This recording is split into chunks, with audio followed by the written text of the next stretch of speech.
to swing over that I'm looking for us. Okay, starting to stream now, connecting my video, and you might be okay. Hang on.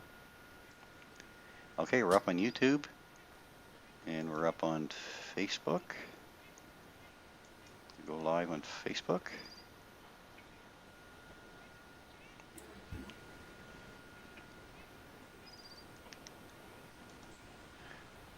Okay, Mr. Music, please.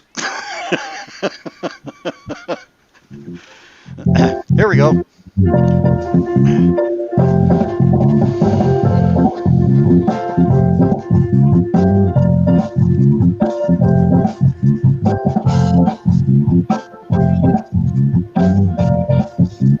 And good evening, everybody.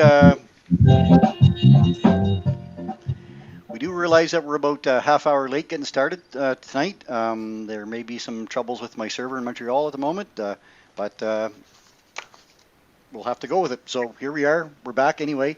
Glad to be back on both. We were either getting Facebook or YouTube. We couldn't get both.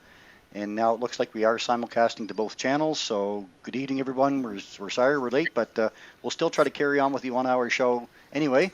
And hopefully if you can't stay here for the whole broadcast, you'll be able to tune in a little bit later to catch it. So welcome back to the Sunday night astronomy show, our offering of astronomy outreach. First of all, I'd like to welcome back our regular co-host, Mr. Paul Owen from Hampton, NB. These two guys are very smooth and quiet in the background while I'm rushing around trying to get things running. And also Mr. Mike Powell here from from the PFO Observatory here in St. John. See, that's too many things on the go. And look at my table. My table's covered with stuff. Okay, glad we get past all that. So we're up and live, and I'm just going to go with that for now. You guys can answer the comments for me, and as we carry on. Well, we got another busy show here for you tonight. And tonight we realized that the children are out of school now, so we thought we'd devote most of the program to activities and ideas that our younger ones can stay entertained and hopefully interested in astronomy. So we have a number of projects here to show you, and we'll include links for the different websites where you can get more information on them. Also, we're going to take a look at Royal Astronomical Society of Canada, who is currently offering a place where children can submit drawings and a story about space, and from those entries, selections will be made to be included in the Sky News magazine issue for September. So it's called Creation Station, and we're going to give a little plug for that as well. Also tonight, Mike's going to be offering another Binal Bud target, I think Messier 17, Mike, you said? Messier 17? We're going to get a little bit of detail on that. Paul's going to be back with another Rosanna's Fun Facts episode for us. Also, we're going to have your photos to share as well, of course. So sit back and enjoy, folks. And remember, this is a family-friendly live broadcast. So if you have any questions about the night sky, we're happy to try to answer them for you here, too, as long as we can get it all squeezed in this 1 hour show that we try to do.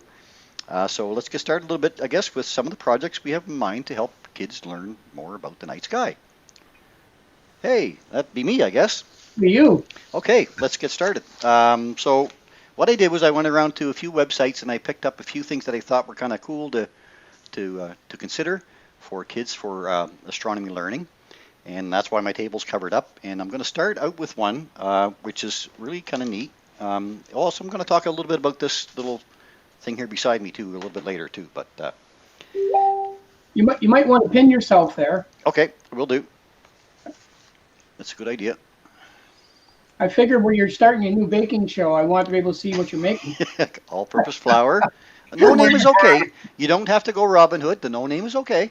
And I go with no name as well for cocoa, because cocoa's fairly expensive. Pour something all over that keyboard. Oh, I am going. I know. I'm saving this one for the very last. Yeah. If you get time for that, fine. And for you, mom's on a budget. And if your mom's on a budget, and sprinkles. You get sprinkles. So those are great for treats later on. So anyway, what I wanted to show you was something called a star clock. And first of all, I'll grab that and the info that goes with it. I got all kinds of pages here to go through. I get the right page. Here we are. Okay. So there's a website that I'm going to put up in a few minutes time. Actually, I'll put them up when these guys are talking. I'll be posting the websites up for where all these are. And what it is an idea or a way to tell the time by the Big Dipper. So this is the page that you go to print out on the website. You just print that page out. You cut the top circle out. You cut out the bottom circle and this little indent here. You cut that out as well. And you take the two pieces of paper. The white sheet on the top goes behind the one on the bottom. And if you can see on there, there are drawings of the Big and Little Dipper and Cassiopeia on there. So what it does is it allows you to tell the time by looking at the position of where the Milky Way is. So what I did was I cut those out. I'm moving ahead here because I know we don't have enough time to do all this. And I put them on a piece of cardboard, just a piece of construction paper on the back. And I cut them out still like this. So if I can, I don't know how the best to do this, but right now it says you take the outer wheel and turn it to the month that we're in. So we do that. So I'm going to turn it to July. And actually, I just have a pin, a push pin here in the center of this to hold it together. But we'll turn it around to July like that. July's at the top. We're going to be facing the North Star at the time, the North Pole or the Big Dipper. And we turn this one, the inside dial,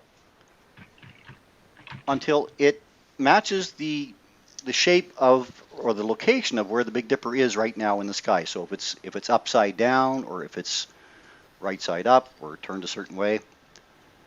And once we do that, then we just look across here at the time, and that should tell us what time of day it is. So at 6 p.m., for instance, the Ursa Major or part of the Ursa Major, the Big Dipper, is turned upside down in the month of July. So that's how easy it is, and it's really simple for the kids. Great for the kids to figure out what time it is by holding that up to the night sky and looking in the direction of the Big Dipper. That's fantastic. Hey, isn't it? And just take the push pin, but you can actually, I mean, really you'd want to be careful at nighttime with the push pin because you don't want to poke your finger with it, but something in the center anyway that would, a small rivet or something like that would be very good for it. Go ahead, Paul. No. I was just going to say, at night you'd use that a light or something.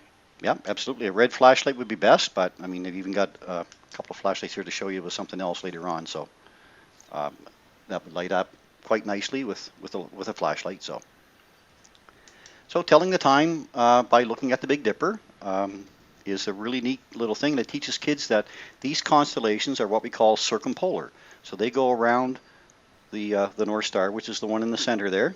The North Star is the one right in the very center of the image, Polaris, and those constellations circle around Polaris. So that tells us that they do, and it also shows us that they never set as well. So circumpolar constellations never set. So that's a little idea for the kids.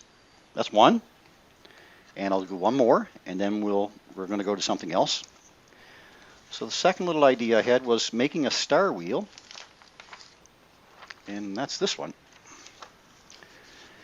And where are my sheets? They're down here. Okay, so there's a page that you can go to. It's actually on Sky and Telescope's website. And they show you how to make a star wheel. And what I mean by a star wheel is a map of the sky. Just got to find my pages. Of course, they're not right there. They got to be back here. There we are. Okay, so I went to Sky and Telescope's website. I found that page that talked about a star wheel, and it suggested that I download these two pages and print them, and I just did them on a standard printer. Now, if you have a printer that doesn't have a whole lot of color, I just printed the back one in black. So that works out just as well. And we've passed these out at RASC events too, so Star Party events, that kind of thing, or if you see me at Outreach, I've got one of these that are offered by the RASC as well. So, but this one is one that you can just download and print for yourself. Now it's it's pretty flimsy paper, so it's always good to be able to put a piece of construction paper maybe in the back of it.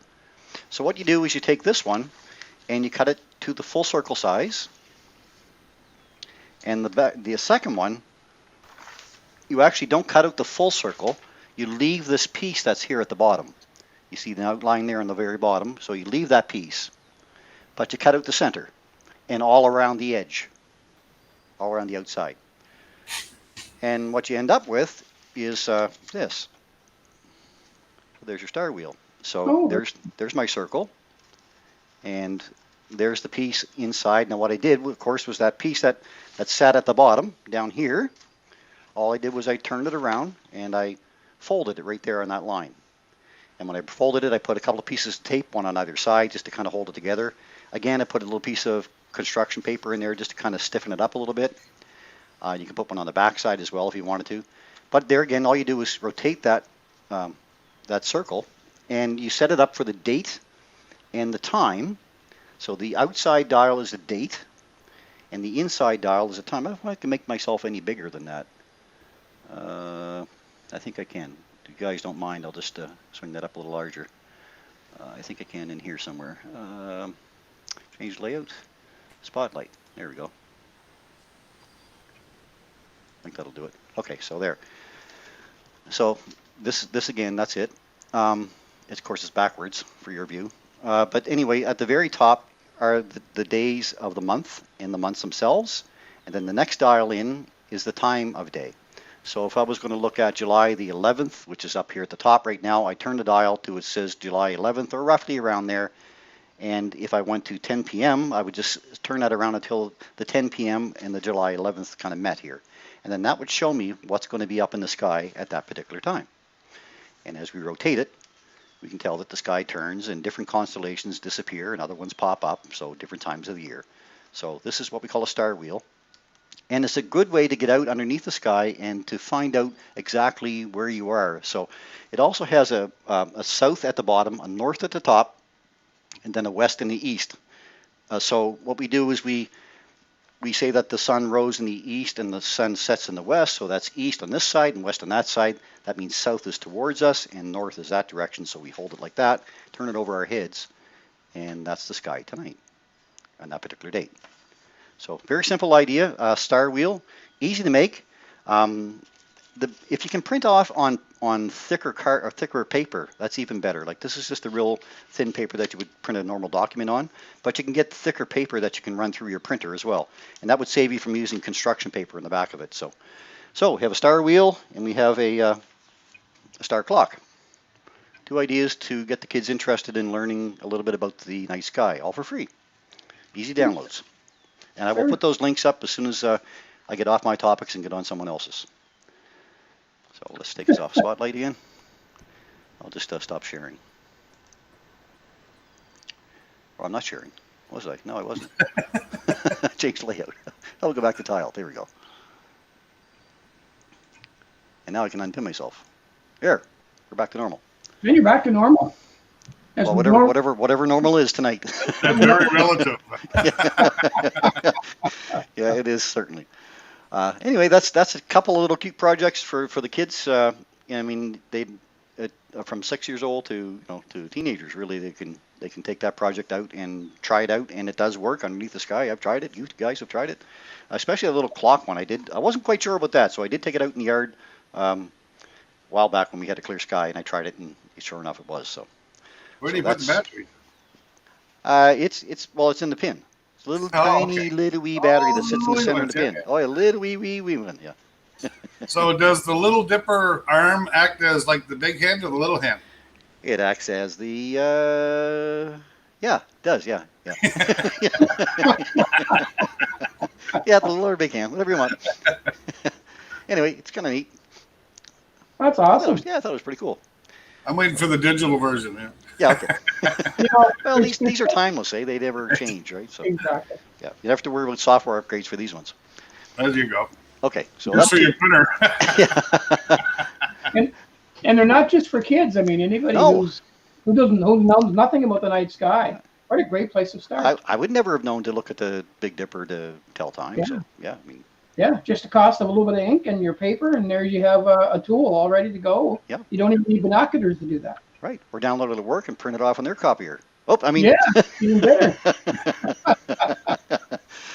Anyway, that's a cool little idea for the kids. So that's where we get started. We're going to go to a couple more of them here in a bit, but we're going to go now to Bino Bud, I guess. Mike's going to bring us up Bino Bud. Okay. Take a little break in between them, and we'll introduce some more. Wonderful Bino. Oh, that was something else, wasn't it? Oops. With George Carlin. I gotta move my screen first. All right. Present. Presente. Got a bud here somewhere. There he is. Keeps bouncing around. Stop. My bud's bouncing around. Just a second. Oh, okay. I don't know why he's bouncing around so much. I'm glad I'm not the only one with glitches. That's great. I go to click on him, and I then had my turn. Now I he can laugh. moves. All right. Here we go. See if we got the right screen this We time. got Bino Yes, Bud this time. you Yep. do. So let me. All right. Good week. Well, binocular target of the week by Bino Bud this week is going to be Messier 17, or the Swan Nebula. Yes, sir. That's a haunting picture. I wish I could run across water like that. So the Omega Nebula, aka Messier 17 or M17, or the Swan Nebula, is barely visible to the unaided eye in a dark, moonless night. To see it best, use binoculars or a low-power telescope. The Omega Nebula is very near another prominent nebula known as M16, the Eagle Nebula, home of the famous Pillars of Creation photograph. These two closely knit patches of haze readily fit within the same field of view in binoculars. So, how do you find it in the sky? For me, the easiest way was you can always look due south, and this would be right around midnight. Find Sagittarius, the teacup, and just basically where the triangle on the top points straight up, and you will come across M17, M18, and M16, probably all in the same field of view in a pair of binoculars. It's very easy to find. It's right in the center of the Milky Way. Here's a shot of Sagittarius, and Ophiuchus is over here, and you look right up. There's the prancing pony, I think they call it. And you follow your way up, and you'll find M16 and M17 almost together right in this area. Not hard to find at all. What will you see? Well, it's roughly going to look like this in a pair of binoculars, a little bit shaded, right? You're not going to see the colors and stuff. In 10 by 50s, it should look about like this. You got the small star cloud in here. You got the Swan Nebula right dead center, and then you got the Eagle Nebula up top. So, you can get quite a bit in just a single field of view with a pair of binoculars, 10 by 50s. To equate that to the full moon, that nebula is about the same size as a full moon. So it's pretty easy to spot. And that is... Our Bino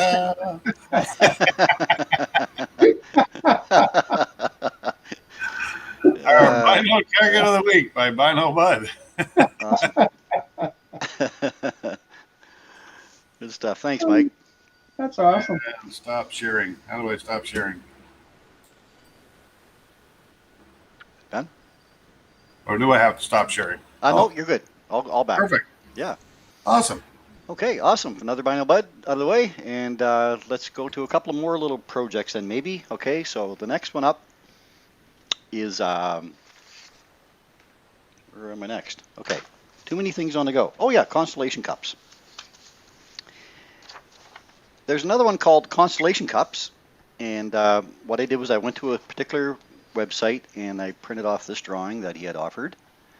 And it might be a little hard to see. Of course, it is hard to see, but what it is drawings of constellations that are just large enough to fit on the bottom of a coffee cup.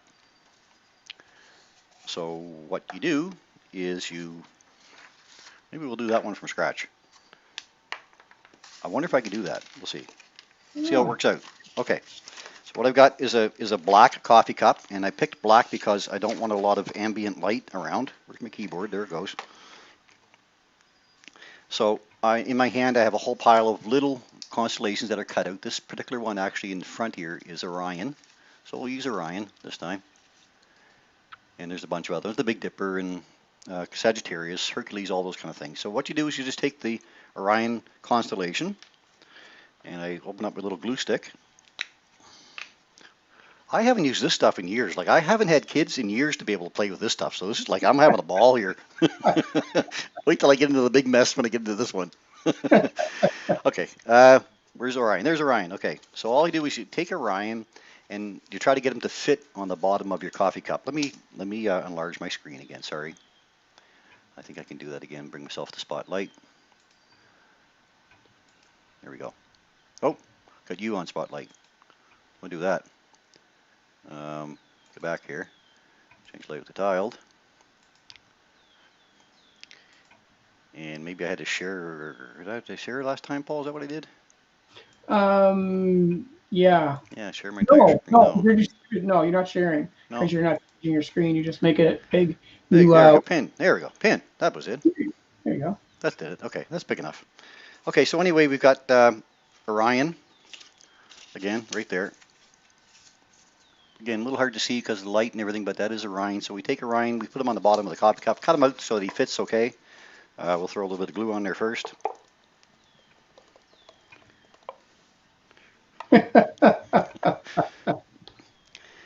Take Orion, we stick him on, just on the bottom of the cup. Of course, let him set for 10 minutes. 1, 2, 3, 4, 5, 6, 7, 8, 9, 10. And then we take and we poke holes in the little spots where I wish that camera was closer. In little spots where the dots are that make up the constellation. So I would poke a hole through here. I'll just make the 3 stars that make up his belt. I'll do the top left corner where Betelgeuse would be, and a Rigel, and all those other ones. So there, I've made the holes in all the little spots where the stars would be. And then all I do is shine a flashlight through it. And it's not going to shine up on the wall for me tonight, but what it would do is that it would shine up and allow you to light up the constellation on the wall when it's dark. So that's what you do. Yeah, so you'd get to see the constellation, maybe when it's a little bit darker and I've got some lights turned out, I can try that. But I can't even get to see it through here as well, but no, can't even see it there. But anyway, it does work. I did try it earlier. So that's as simple as that is. Constellations on a cup. And there are 3, 6, 9, 12 on the sheet. And one of them actually says create your own constellation. So you can make your own little character or whatever and make him shine on the wall too. So that's pretty cool. So you can just label, if you had a bunch of them, you just label on the outside what they are. Yeah. And then, then you just pass them out to a bunch of kids. And that's fantastic. Maybe this gives you a better view. Yeah, there you go. See that? Yeah. Yeah. Put the light in the back. Okay. The camera's not gonna. Oh, there it is. Hey, there it is. Pull back by the bench. Okay. There you go. There. Perfect. Yeah. It's so cool. Yeah. So get a nice dark room. Light the room up with those. I thought it was pretty cool. What a great way to teach before you go outside what to look for, right? Exactly. Yeah. That's it. And it's all about the teaching, right? And it makes it fun at the same time. So that's constellations in the cup. The next little one, I think I'm going to go to the Rask one at the moment. Okay. So let me pull that up. So the Royal Astronomical Society of Canada has a page called Creation Station, and what they are offering is you can send in a video of your trip to space, your description of a trip to space, and also a drawing. And when you send them into their page, if Karim is on here, he may be able to add some more detail for me. Karim Jaffer is professor of astrophysics and astronomy at John Abbott College in Montreal, and he was the one that put me onto this. So let me introduce you to a little bit of an MP4 file that'll show you some drawings. Hopefully I can do this from the screen. You can tell me if you guys can see it. I guess I'll share my screen first of all. In this case I will. And let me know if you can see this, guys. Oh, no, it came up on the wrong screen. So just a second, we'll do that. We'll do that whole experiment again. Stop presenting. Remember last week I had this issue? We'll try this one. And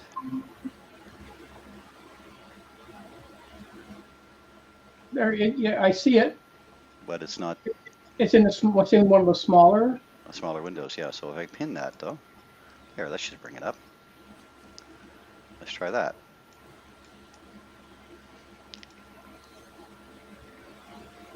There you go. You're up on Facebook. Volume's playing, I think. Oh, Yep. Okay. Let's go to Spotlight.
There you go. So That is kids so ages 5 to 12, they're calling for creations for it, and the contest is open until July 31st. So I thought that was a pretty cool little idea. Let's stop presenting, and we'll go back to tile mode. I don't like having to do this every time, but I do. Here we go. Anyway, okay, so that's a little clip of Creation Station. There is one other little short clip I wanted to show, and what it is it'll be about 2 minutes long. It's just one of the girls who has entered in the contest and what she proposed, like for her talk. So let me see if I can do this once more. And maybe it's not going to pop up on the right screen again. Okay, so 1 second. I'm going to stop this for a second. See if I can drag that over. It might let me drag it over and minimize it a bit. There, I can. So the audience out there is seeing it. I'm not sure if you guys are. You'll be able to see it up, I think, on YouTube yeah, now. yeah, Okay. there it is. Yeah, Okay, yeah. so Triple I'm space. gonna play the first 2 minutes of this anyway. Hi there. Today I'm going to be presenting my story called Trip to Space for the Royal Astronomical Society of Canada, more commonly known as RAS. So, my story is called Trip to Space and it's by me, or Bhavishya. Hi, it's Bob. I want to be an aerospace engineer when I grow up, and I want to get as much research as possible, so I'm building my own rocket. It would have took forever to reach the end.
There we go. I think I just want to go to sleep. I really don't want to be here anymore tonight. No, just. Yes. Thanks, Mike. Anyway, that's an example of what they're looking for RASC. So you can go to RASC, just type RASC, RASC, or Royal Astronomical Society of Canada Creation Station, and go in there and you can submit your entries in there, read all about what it's all about. So I think it's a great little idea. That's fantastic. Okay, where are we going from there, guys? Oh, I don't know. Let's Maybe go. How about we do Rosanna talk there? yeah, let's do that. So before I do that, though, just want to ask if everybody out there was able to watch the launch today of Richard Branson's Virgin spacecraft that left today, went to the Earth's outer atmosphere, I guess. They all floated around, did their thing for just a couple of minutes, started the descent, and away they went back down. I think they got up to 220,000 miles above the Earth's surface. 220 or 290 kilometers, I think it was. Was it kilometer? Yeah. Kilometer? Okay. Yeah. And anyway, they get up there, and it was just unbelievable. They were to get to the after they left the main Launch aircraft? the launch craft to get them up there. Eve, yep. And they kicked in the rockets, and as soon as they did that, they went from a half a Mach to a Mach and a half to two. I mean, the speed that they were traveling. I guess you broke the speed of sound twice. And they They went get straight up. at that speed, yeah. And then they got up there and they got to that point, and then they just basically flipped the vehicle over so that all the windows were facing down, so that everybody could have a look at Earth from space, the same way that the ISS would see it. And of course, they got to experience weightlessness, and then down they came. So it was like all of about, really, from the time they left, got in the air, like left the launch craft, and then got back down to Earth. It was about 20 minutes. Yeah. So it wasn't very long period of time, but neither is Bezos, and nor the SpaceX. Like all of them that are kind of going that route. It's a very, very short trip. Yeah. But I guess it's just phenomenal. But anyway, it was a total success. So there's history being made this afternoon. Yeah. And I'm kind of glad Branson did it. Yeah. Yeah. I mean, he wasn't. They kept saying there was no race going on between them. No, and all of a sudden, Bezos, he announces that he's going to go up on July 20th, which is the anniversary of the Apollo 11 launch, of course, and then Branson comes out, right just after that. So, oh, by the way, I'm going on. So he went the first up. So but that $250,000 a flight. They have 700 people signed up for it right now already. Yeah. And I mean, this is only the first. This is the first craft, right? I mean, it's the experimental one, of course, but now they could build multiple versions I of was this. going to say, that'll be the next step. Is once it's like anything else. Once you build it once and you put the R&D into it, then you just got to mass produce, right? Yeah. I mean, to actually, and the way that plane does that too, it goes up and it flips upside down, but its wings change configuration. They go into a feather position so that it can come back down through the atmosphere without having to worry about the heat of friction. Only on the bottom. That's all it gets. It doesn't get it on the wings or anything else. So then as it comes down through the thicker part of the atmosphere, the wings convert back to just like a plane, and then it glides. It turns into a glider. Then then it's all about gliding.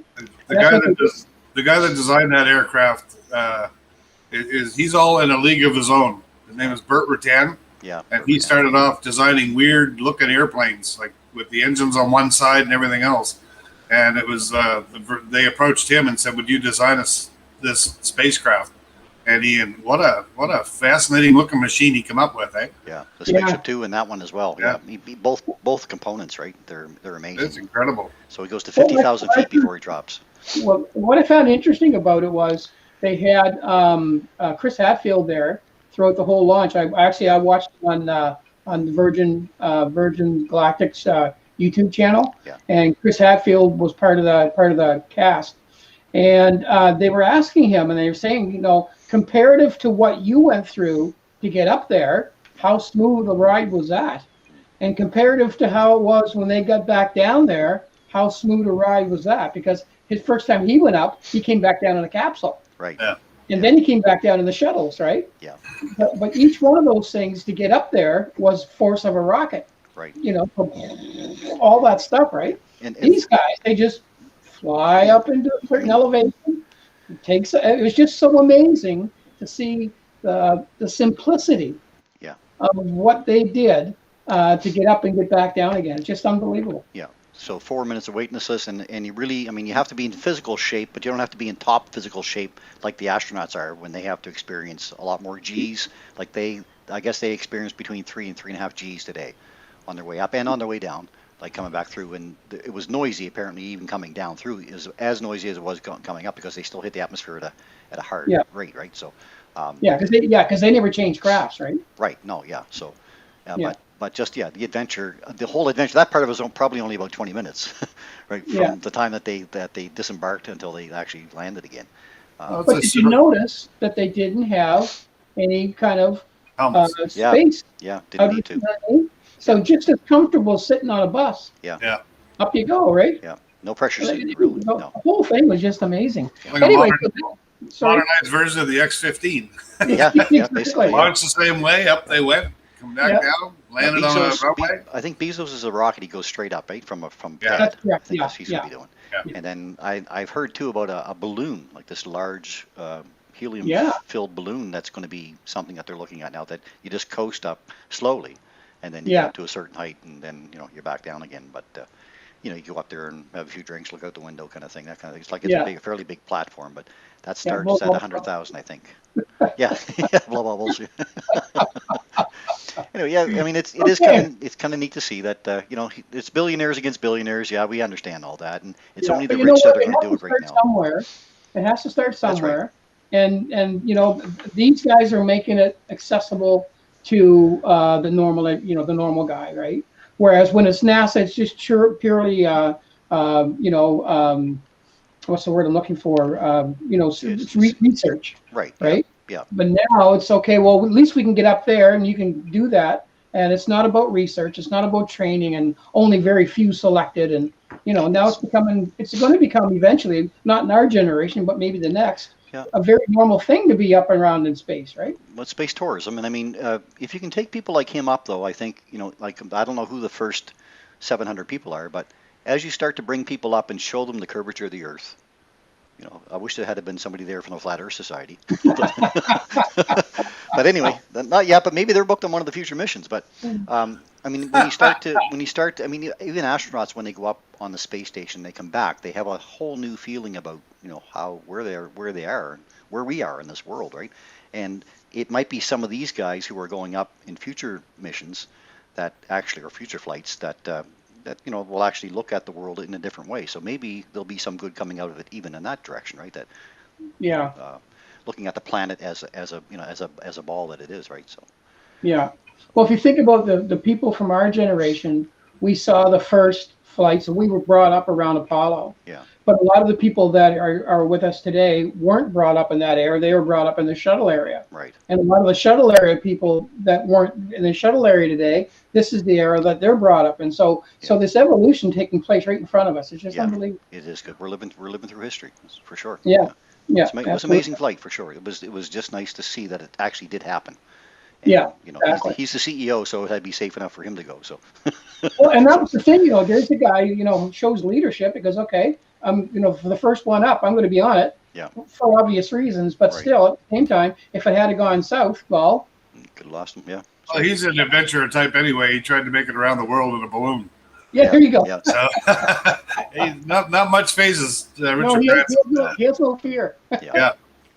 All right, well, let's get Okay. on with Rosanna because we're going to stay on the same topic. So having said that, whoops, let's see if we can make this happen. So I'm going to share my screen first, don't I? Ooh, dire screen. There we go. And this is this week's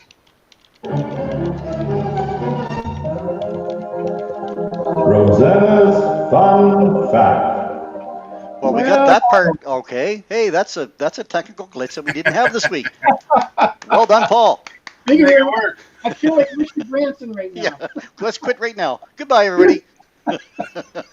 All right, so Rosanna wrote a very, very timely article for us today, a Rosanna Fun Fact, and this is extremely cool, and the timing is perfect. So it starts off, hi, Paul.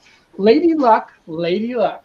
The pandemic has put quite a few bucket lists. Let me get the pictures rolling at the same time, see if I'm any good at this. The pandemic has put quite a few bucket lists on hold, but a bucket list wish is finally coming true. Now, who's that bucket wish finally coming true for? Well, it was announced on July the 1st that Wally Funk will be going into space, fulfilling a lifelong mission to become an astronaut. Wally Funk will fly to space on New Shepard's first human flight on July the 20th as an honored guest. She will join Jeff Bezos, his brother Mark Bezos, and the auction winner on the flight. Being 82 years young, she will also be the oldest person to partake in spaceflight. And this is her. So who is Wally Funk? She is one of the Mercury 13. Wait, I only remembered Mercury 7. This is Rosanna writing it. But a much lesser known story is of the 13 women who have qualified for NASA's astronaut program, dubbed the Mercury 13. These fearless pilots had all the qualifications and experience to be able to compete with, and in some cases outperform their male counterparts. They were simply the wrong gender and ahead of their time. This was back in 1961, 1962. They and Dr. Lovelace helped pave the way for future female astronauts like Sally Ride. Now, according to space.com, back in 1957, the Soviet Union's launch of Sputnik, the space race began of who could be the first to put humans into space. A good question was, how do you hire for a position that no one's ever held?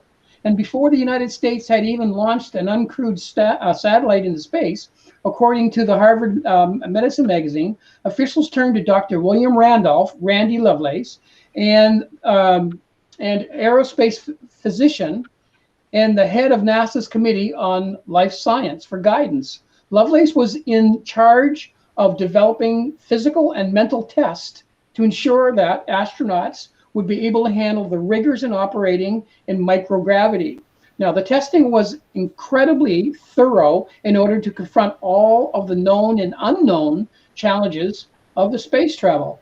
Unbeknownst to the agency, Lovelace also decided to conduct his own test in secret, but on female candidates who also met NASA's astronaut qualifications. Now, the women who qualified were known as the First Lady Astronaut Trainers, or FLATs. And let me just get that. And later, as Jerry Cobb, see the picture below, that's her right there, was the only woman to officially finish all 3 phases of testing, because NASA wouldn't allow the 3rd phase since they had no intention of hiring any of the ladies for astronauts. And she scored in the top 2% of all candidates of any gender, so outperforming some of the Mercury 7 astronauts. Wally Funk also scored higher than some of her male counterparts. So Netflix now has a documentary called Mercury 13, telling the story of these fearless female aviators. Now I'm just going to play a little clip of Wally Funk and Jeff Bezos being told that she has been picked to go into space on July the 20th. Her excitement is catching, and I will be countering in days with her. So here's the little clip. Let's see if we can make this work over here. You're in zero gravity for 4 minutes. You come back down. We land gently on the desert surface. We open the hatch and you step outside. What's the first thing you say? I would say, honey, that was the best thing that ever happened to me. I've been flying forever, and I have 19,600 flying hours. I have taught over 3,000 people to fly, private, commercial, instrument, flight engineer, airline transport, gliding, everything that the FAA has, I've got the license for. And I can outrun you. Back in the 60s, I was in the Mercury 13 program. They asked me, do you want to be an astronaut? I said, yes. They told me that I had done better and completed the work faster than any of the guys. So I got a hold of NASA 4 times. I said, I want to become an astronaut, but nobody would take me.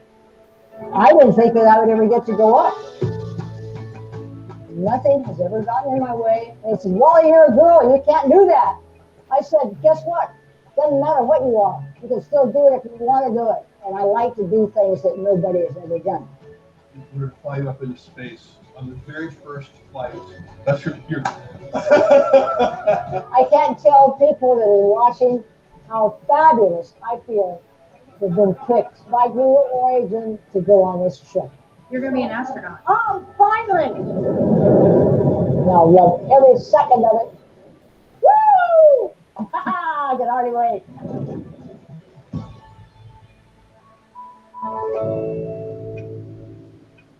Is that a story or what? That's amazing. Unbelievable. Anyway, that is, let's see if I can do it. Well, I can do it. I can do it. I know. And that is this week's Rosanna's Fun Fact. Awesome. That is absolutely amazing. That story just blows my. Now, Mike was telling me earlier before we got on air.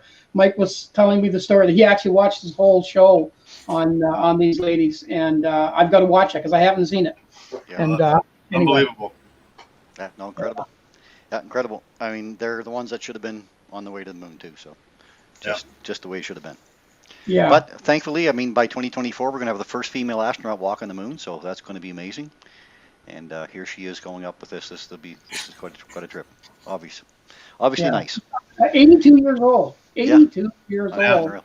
and she's going to do it. You know. Yeah. 88 years young. That's Yeah. it. You just need to look at her face. I mean, she is just. Oh my God. You know. Anyway, just absolutely That's moving. Thank you, Rosanna. That was an Yes. absolutely fantastic fun fact. Thank you very much, as always. Awesome. Perfect. Okay, we got a couple more things to cover. How is everybody doing for time? If we're okay, we'll continue on. If people want to come back later, I guess, and watch it, I guess we got nothing to do, guys. We got no life, so. It is what it is. Yeah. Good night. Good night. Yeah. Well, hockey's over, so I'm okay. yeah, there you go. Okay, there's just a couple more I wanted to show. And one is, I just put the link up on it, and it's how to make, what's this thing? What do they call these anyway? It's a CD or something? Remember them?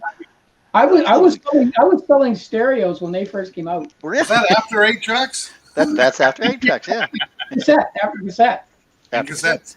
Yeah. Look what I'm going to do. I'm going to take a sponge ball here, and I'm just going to cut it in half. Well, I'm going to try to cut it in half. Are you pinned? Oh, no, I'm not. Hang on. I'll pin myself. Here we go. There we go. Okay. Cutting a... That's like running your fingers along a chalkboard. I can imagine how that ball feels. Oh, I'm making an awful mess of this.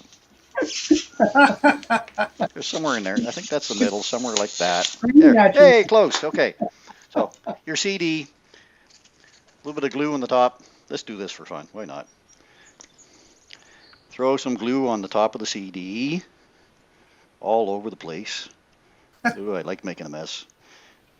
The only thing is I'm going to have to be the one cleaning it. Anyway, here we go. There's the top half. And we do the same to the other side.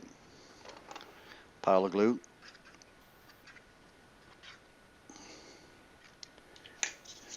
Is that your Deep Purple record? That is. How'd you know? There's your very own Saturn. And awesome. what you can do is take like little bottles of these. I think these are kind of cool. Little bottles of sprinkles. So I got these at the dollar store for like $3. And you take those and just sprinkle them across the surface, of course. Well, when you get the cap off, right? Oh yeah, here we go. Watch this. Watch this. They'll have them everywhere in the house. It's gonna happen. I know it is. We're live. Oh. Good time for the cat to come along. Yeah. Or sneeze. Anyway, you get an idea. You kind of sprinkle them around like that, and whatever. Scatter around a little bit, and there you go. There's your. Make your own Saturn. plans. Yeah, so you can take those and put a piece of string on it, hang from the ceiling, and I mean, who doesn't like Saturn, right? Really. Yeah. Exactly. Of all the planets you're going to make that one. So. Yeah. How to make a Saturn out of a CD. Or a DVD, if you prefer. If it's a movie that you don't like, try a DVD. Yes, that's right. Okay, that's another one. And, well, I did have one other one, but I'm not going to show that because we're running out of time. I don't want to get into too many, but I'll just do this last one with the moon craters because that's the one that makes the biggest mess. But first of all, I'm going to talk a little bit about this little basket beside me. And that's the Shoot the Moon contest. So we are running another Shoot the Moon contest, which means that between now and the end of the moon cycle, not the end, but the third quarter of the moon cycle, which is about 3 weeks away. I'm going to ask you to go outside, grab the crappiest phone you have, take a picture. Doesn't matter if it's all shaky or gooey or whatever it is. Send it in. I'm not looking for the fact that the pictures are quality. There's no judging going on. There never is in my contests. But if you have a nice picture you want to send it into, that's great. I'll group them all together. In 3 weeks' time, I'll make a draw for this basket, which is an Astronomy's goodies basket. And it starts out, heavy. That's like a popcorn bowl on the bottom that's kind of shaped like a galaxy, or galaxy shapes in the bottom, stars and stuff. There's a nice astronomy book in there, like a beginner's guide, the definitive guide to astronomy. It's probably one of the more popular astronomy books. There's a hat here with a red light on front of it, so it's great for picking out things. There's a group of night sky playing cards. There's some moon discs in there. There's a 2021 guide to the night sky. I got a moon calendar. There's all kinds of things. So nice little grab bag, a little goodie bag for somebody to win. And the other thing that I'll be offering is two 1-year subscriptions to Sky News Magazine. So you'll get 6 issues of this. You'll get an issue every 2 months, and kind of nice to come in the mail because you don't get a bill. You know, it's like you look in the mail. Oh, it's no bill today. Oh, it's a magazine. So they're kind of nice to get. It is a Canadian astronomy magazine. In the center, there's a nice star map and tells you all the events that are going to be happening in those couple of months. And Paul himself has had a number of photos in here, Paul, for beautiful shots. Like there's lots of astrophotography stuff in here. So they're a great little book. Good, even if you don't want the issue yourself, and if you already have it and you want me to gift it to someone else, then you can gift it to re-gift it as well. So no worries about that way. So we got 2 copies of this to give away, or 2 subscriptions, and the gift basket to give away. Now the other thing is that I ask you to send in 1 photo. If tomorrow morning somebody sends me in a photo of the full moon like Mike did tonight, sorry, that doesn't work because I know that it's not the full moon yet. So you have to take a photo that is of this cycle, of this lunar cycle over the next 3 weeks. And that's the idea. The idea of the contest is to have people go out and look up and take a picture and enjoy the moon while they're looking up and get a photo and get that entered in the contest. Now, the second thing is 1 photo per person, but this go around, there are a number of planets in the evening sky. So we've got the moon is going to be close to Mars and Venus tomorrow night, and the 13th, which is be Tuesday night. So we'll have a little crescent moon. We've got Mars and Venus there. So nice little triplet there. Get a photo of that. That gives you another entry. If you share the post on the page, that gives you another entry. So you get a chance of getting 3 entries for sure. So you can take a picture of the moon and Mars, or moon and Saturn, because Saturn's up now at 10:30, moon and Jupiter, because that's up at 11 o'clock. Any combination like that will get you another entry into the contest. So that's what we're going to do with that. And now let's make a mess. This is always the messy one, and I always like to save this for last. And I'm going to have a mess to clean up, I know. So anyway, making moon craters. And who doesn't like to make moon craters, right? It's all about the moon. So what we're going to do, all you really need is a little bit of flour. I didn't bring a sifter in, but I guess I'm going to have to do it with my hands instead. That's okay. Bag of flour. And actually this is a vegetable grill that we put on the barbecue to do vegetables up when we're cooking our steaks. Or our newfie steaks, our hot dogs. So we add some flour to the bottom of the bowl or plate or pie plate or whatever you want to use. Okay, get lots in there. Get lots in there. Yeah, okay. There, I'll just show that. There, that's good. Hey, yeah, okay. Oh, yeah. Next step, we take our cocoa. Now, instead of using it with your spoons, just dig right in and just grab a bunch of it like that, just all over the place and scatter it all through, the top of the flour so that it covers the flour pretty good. Is this how you make moon pie? I think you might. Okay. You get the idea, right?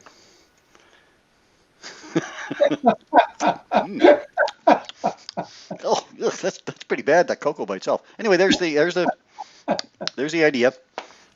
And to make it even more fun, we'll take some sprinkles, because I like sprinkles. So we're going to take some sprinkles and open them up. We're going to dump some of them on the top, just all over the top. There. So there's our mixture. There's the surface of the moon. So how do craters get formed on the moon? Well, we need to have something that we can sink into the moon to make a crater. So that's going to make a nice big crater probably. These guys are going to make, little smaller craters. So all we're going to do, I'll stand up now because I'm going to have this stuff all over me and it's going to be all over the floor. And I suggest you probably put a garbage bag or something underneath or a drop sheet, but I'm not going to do it. Whatever. Anyway, there we are. So there's our mixture, and all we want to do is take a marble or a rock or whatever and drop it from a height. And if we can see when it hits, there, just hit the edge, and I'll do another one here. You see how it's kind of sunk into the moon there a bit. So that one actually kicked ejecta out around it. So what we're trying to demonstrate is the fact that when you hit the moon, material gets ejected from out around the spot, and that's what makes those crater rays when we see them on the moon. Now, let's try our big crocky here. Drop that, and that almost falls right through. And that's the one that makes the big mess. So you can see how that one kind of scattered, and that was more like if you came in on an angle. So if you look at the pattern, look at the mess. If you look at the pattern, the stuff I do to try to show people stuff. If you look at the pattern of that one there, or if you throw up a rock in from the side, or a meteor comes in from the side and hits it, it's going to make a small indent here and then leave a fan-shaped pattern out that way. So then that'll tell you which way that meteor hit the moon. So that's basically it. It's an awful big mess for a little experiment, but kids have fun with it. So anyway, what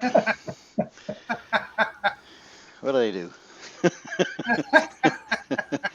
Oh, come on, that's got to be Outreach of the Month award, doesn't it? Okay, let's put that down out of the way, and I'll save that flour for when I won't bake cookies or whatever. That'll be good for the next time. Cocoa for everyone. Yeah, exactly. Sprinkles everywhere, cocoa everywhere. If you had a sneeze, I would have lost. Now I got to set my nice keyboard on top of all that mess. And okay, that's all I was going to show on that side. I think all we have left now is, well, Mike, you were going to point at a couple of things for me. Yes, please. I'm going to shorten it to one. Okay. We'll keep it quick. We were talking about what can we talk about where you can do things as a family. Well, one of the things that I know I did, or my family did when I was younger, but I was the only one that had to witness it. When we were going up the river, and we pull up on a beach with our boat, we'd lay back on the sand and just look straight up, and we would count satellites or count shooting stars or something like that, as a family. You lay there and everybody's in a big circle and you're going, oh, there's one. Well, that's pretty cool. Well, one of the things we were doing was meteors coming through the sky. So I learned in the long run to kind of start my own collection of meteors, or actually meteorites, because after they burn up in the atmosphere and they hit the ground, then you end up with a meteorite, and you start collecting them as just like collecting coins or stamps or like anything else, right? So you collect meteorites. Well, yes, you have to purchase them, and yes, you have to make sure that you're getting them from a reputable dealer and whatnot and so forth. But there's actually something that you can do on your own that costs nothing, and you can get your own meteorite. And what you want to do, just listen carefully. You're going to take a chair and a clean bucket, and you're going to walk out to the middle of your yard. You're going to get away from the roof and the used troughs, and you're going to get away from the trees. You're going to set the chair right in the center of the lawn. Then you're going to put the bucket on top, and you're going to walk away for about, maybe 2 weeks. And it doesn't matter what the weather is doing. It can rain, hopefully not snow, right? Come back in 2 weeks and take a magnet and drop it in a baggie bag. And then take that magnet and run it around the inside of the bucket. And whatever sticks to that magnet is actually probably came from space, because 100 tons of space dust lands on the Earth every day. And how else will it get in the bucket if it didn't come from the sky? Because you elevated the bucket on a chair. It's not going to be washed off your roof like shingle dirt or something like that. So guess what? It had to come from space, and you can start your own micrometeorite collection that way. And that's pretty cool to think that you got something that's more rare than diamond, and you caught it in your own backyard in a bucket. That's just something I thought was pretty cool. Absolutely, yeah. An easy thing to do, and the results are amazing. And it costs nothing. And it costs nothing. That's it. That's the idea of all this stuff, is that it costs very little, except for some laundry detergent now when I'm done. Yeah, and some face soap. Okay, thanks, Mike. So let's get to the last part of the show. Then we're going to do some photos, and then we'll probably sign off from there. So let's Let me see if I can bring up a couple of photos here. I'm going to share my screen again, guys. This one. And I'm going to try to see how this works. Open with, there it is, open with photos. How's that? Oh, Nice. Okay. Yeah, so this one comes from Mike Thorne. And Mike says, "Hi, Chris. Sorry, this is late. Probably wouldn't make the show, but still a great sunrise. So I was asking for some sunrises and sunsets there last week, if anybody had any that I could share on the program. And this is one of the ones that came in a little bit late. But thanks, Mike, for that. Appreciate that. look at the reflection on his hood of his On the vehicle. hood, Yeah, cool. We got this one from Stefan Picard. Stefan says, "Hi, Chris. Here's a stacked image of M57, the Ring Nebula. The ring. We were Yes, showing sir. that last night live. About 30-second exposure with a CLS filter, stacked in Auto Stacker 3 and processed in Lightroom. The image quality is okay, but finally getting some DSOs and looking forward to keep upping my game. Still a bit further to go. I think you're doing fine, Stefan. Doing great. You got Yeah. lots of, and you got all summer long now on these, especially these nights right now when we don't have a big moon up in the sky to get out and practice, and it's actually nicer weather too to be out doing this kind of stuff. So, and you got an awful lot of summertime targets there to choose from. So good for you. Good stuff. That's awesome. Yeah. Robert Gadet sent these ones in. Robert was out in his backyard, I guess, last night. He's got some beautiful skies in his area.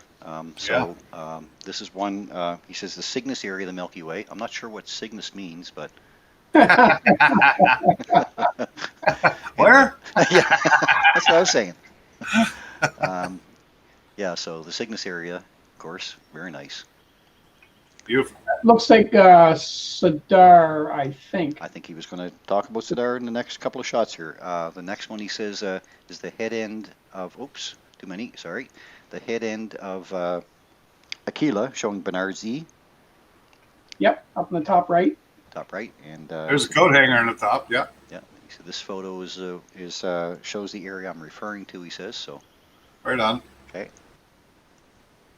And then he's got the Milky Way with the Summer Triangle. Of course, the Summer Triangle there, Vega, Deneb, and Altair. Yeah. Again, you can see the coat hanger. That's nice. Yeah. You're hooked on the hanger. I am. Right there, yeah. And it's not in Cygnus. Not Cygnus, yeah. Yeah. And it's close. It's close. That's right. He says Milky Way Summer Triangle, take it in my backyard. You can hang your coat on it anyway. Absolutely. And this one, he's got the head end of Cygnus showing the North American Nebula around Deneb and the Butterfly Nebula around Sadar. So. Yeah, look at the North Americans standing right out. Look. Well, there's the North American, the Pelican, the Crescent. You can also see the Remnant, the Veil system. There's a lot of stuff there. There's a lot of stuff in there. There is. And Alberio's in there. Alberio. Yeah. It's a pretty sky. It is Awesome. beautiful. Awesome, Robert. Good. Nice job. I envy your skies down there. That's awesome. Nice job. This one comes in from Stephen Hashi. He says Nice. it's Baie de Petit Pocamouche. He used a Nikon D600, ISO 4000, f2.8, 10 seconds, 20 millimeter. Awesome. Very nice. Got that meteor going down there. Yeah. Yeah. And catching a few more of them. I've got a lot of people that have been stating that they've been seeing a lot more of them. He's got a few of them in there. Yeah. 1, 2, 3, Yeah. 4, 5. Yeah. I'll have to look at them. Yeah, that's a nice image. Nice image. Prancing ponies there, so he's due south. There's Sagittarius down the bottom, the old teapot. A lot in there. That's a beautiful part of the sky. Yeah. We got Jeremiah Harding sent this one in. Jeremiah says, finally got a chance to try out the Star Tracker, the Star Adventurer Pro. It's a 15-minute exposure of the Milky Way. Really needed to find myself a dark sky area with a good view of the horizon now. So you will, I'm sure. Very nice. Nice. That tracked well. Yeah. That tracked Yeah. very well. Okay. Yeah, good polar alignment on that one. Patty Millette sent these ones in, but we know Patty. Patty sent them actually on June 25th, but I get emails in from a lot of different locations. As I mentioned, there's 4 email addresses I use now, and they come in through Twitter and Instagram and Facebook. So I missed these ones, but I apologize, Patty, but I'm going to bring them up here now. Patty's shot of the supermoon. Very Another nice. one there. Oops, too fast. That one. Oh, nice reflection on the water. And that one there. Man, beautiful. Yeah, it's just coming up, yeah. I love that phase because the moon is such an odd shape. You know, Yeah. it distorts at that when it just comes up the horizon. Yeah, it's amazing. And our friend Sean Connors, who runs the MB Storm Weather Center, sent these ones in to us. This is taken with his phone. Well done, John. Like, it's just, it blows me away what these phones can do now. Unbelievable. Wow. So yeah, quite a capture. The nice round stars, just Yeah, beautiful. yeah, very nice. He said it was a 4-minute exposure. I'm not sure if that meant that that 4 minutes was the time it was processing, and then it kind of. I know with my Huawei P30 Pro phone, it can take a picture for 30 seconds or 45 seconds, but it's just gathering light all that time, and then at the very end, it actually snaps a picture. So maybe it's just set up a little bit different. It does that processing in part of it. But there's another capture that he did. So Wow. lots and lots of detail there for a phone. I mean, really. Yeah, very nice. Yeah, phones now are amazing. Yeah. And there's another one from, these are from his location up in Bathurst, or outside of Bathurst. Very nice. Oh man, look at the beautiful sky he's got there. Yeah. Yeah, incredible. You notice that there's no glow at all, just a photo. Yeah, You that's know, it. so Yeah, You must be in a dark sky area. yeah. It's beautiful. Very nice. Thank you for all those photos, everybody. And remember, you can send them into SundayNightAstronomyShow@gmail.com if you'd like to send in your photos to us. We really do appreciate them. Let's go back to our changed layout again. We'll go back to tiled. I think we are untiled. Maybe I just got you pinned, Mike, there. I want to stop sharing. That's what I wanted to do. I feel like a Constellation couple. Boy, what an evening that's been. There was actually a couple of other projects that I was going to show, but I'll save them for another time. And actually one was the size of the solar system. And I was looking for cash register tape to do it with because it was a nice, like, hard roll. This is actually party streamer stuff. And I tried this earlier, but it wasn't really going to be good to experiment to show how big the solar system really is. Now I got all kinds of cocoa all over the back of it. So anyway, I got a big mess here to clean up. Oh, one more thing. Yeah, It's just called dark matter. Yeah. Let's just do. I'll do one real quick one before we sign off. Sweep it all in a black hole and we'll go. Okay, when we're trying to find exoplanets, I'll pin myself there. Just one last one. It might be good for the kids to take a look at too. So when we're looking at exoplanets, and by exoplanets we mean planets that are in other solar systems, and we found over 7,000, I believe now so far, using special spacecraft, satellites, that are gazing out into the heavens for us. But one of the ways that we find them is using something called radial velocity. So this is the sun, or this is a star, we'll pretend, and we're spinning the star like that. So we can spin that star pretty easily. You know, generally, if it wasn't a bunch of cocoa here on my table, it would spin in one spot and stay in that. Oh, look, I got sunspots now. Yeah. Sunspot. So anyway, the idea is that it will spin fairly freely in one spot. But if we take that and represent that as a planet that's orbiting that star, and if we stick it into the center or into the actual sun itself, come on, you can go in there. We're just using a stick, coffee stick or whatever. There, we got this set up. So if we try to spin that, we can see what happens is that it actually wobbles from side to side. So it does this.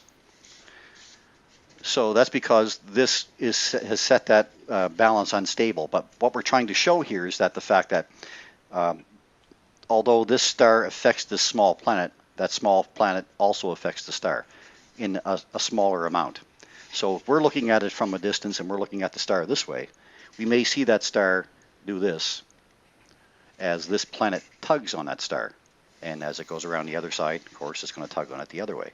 So we watch this radial velocity, this change in appearance of the star, and that will tell us how much it changes. Will tell us basically how large that planet is in orbit around it. And if we watch it for the right amount of time, we can know that that's one orbit. So if it changes the same amount here and then back here again at the very same amount, then we would believe that that would be the planet. That would be the planet's orbit. So we would time that out if it's 1 month or a year or 10 years, and that's how long it takes for that planet to go around. Now, what we do now is something different, of course. We look at this. So we've got a flashlight. We got us looking at the star this way. Actually, the star is this way. We use the star as a light, but we'll pretend it's over here. But as the planet passes in front of that star, it creates a small dip in brightness from our point of view. So if we go this way. So that small dip in brightness that we get is something that we can measure with satellites that are here. Well, we used to be able to anyway, with the special spacecraft. But that little dip that we would see in the change in light level, we would wait for that dip to occur again, and we would wait until that dip occurred at exactly the same amount, and then we could say, okay, that's the planet, that same planet orbiting. And but of course, that means that solar system has to be facing us horizontally at the same. It can't be up like this or that way. We would never see it. So we found a lot of planets in that way, just using the difference in light levels that we would see from a star that would be hundreds of light years away. The more of the dip that we get, the bigger the planet would be, and then we would just look for that same dip, calculate it around the orbit again. So that's two of the ways that we use now to find these exoplanets. With the James Webb, it's possible that we might see the planets. That's what they think. So we'll see what happens. But anyway, with all of that said, I think that's probably enough of a mess tonight. I'm kind of glad I saved that to the end, and I mean, with everything that happened tonight anyway with the show, I'm not. I'm kind of glad we do live, but I'm not sometimes, because you could have went back and edited a lot of this out, right? So anyway, we'll just call that one. We'll strike that one up as a show, and we'll put it in our past and carry on next week. So anyway, in closing tonight, then just let me go back to full screen here again, so I can get this layout changed. Did I do it in here? I don't know where I did it. I think it was in here. Full screen. There we are. There. Okay. You guys are back, and let me stop pinning myself. There, we're all back to the same group. Okay, so in closing then tonight, folks, a special thanks again for your support. We apologize again for the live feed coming to you a little bit late. We had some blips, but that's what it is when we're live. Thanks again, though, to Rosanna for her continued contribution to our show. Rosanna, thanks very much. Really do appreciate it. I also like to thank all of you who share our program with others, including Trudy Allman does a huge job of sharing our feed out there. Also, of course, Sean Connors with MB Storm and Weather Center. Thank you for sharing that as well tonight. We really appreciate it. If you have any photos that you'd like to send in to us, we love getting them. So you can send them into SundayNightAstronomyShow@gmail.com, or just put them to my Facebook page. I'll pick them up there as I did over the last few weeks, and we'll be happy to include them in our next broadcast.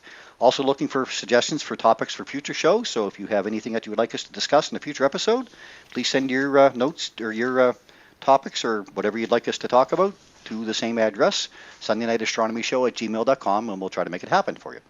We also ask that if you enjoyed the program tonight and you caught us from YouTube, please consider giving us a like and subscribing to our channel. We really do appreciate that. And remember, too, that we are here every Sunday night to mostly entertain. We try to get some education in there, too, but and flub up every once in a while. But that, again, that's what it's like to be live. So we try to educate you a little bit on the night sky, and we look forward actually to getting back in the in-person stuff. I mean, this is something that we've used as a filler, to get us back to the point when the pandemic is over, watch the marbles, and we can get back to our in-person outreach. Should I sign off now, Paul? You keep shaking your head. Stop. Get off the air. Get off the air. Okay. So for now, cut. Good night, everybody. Yeah. So for now, then, from Mike and Paul and I, stay safe, everybody out there. Please, we wish you all clear skies, and we hope to see you here again next week at a better time. Yeah. And remember, guys, as we like to say, keep your scopes pointed up. Thanks very much. Cue the music. Let's get off of here. Time for a beer. Oh, beverage.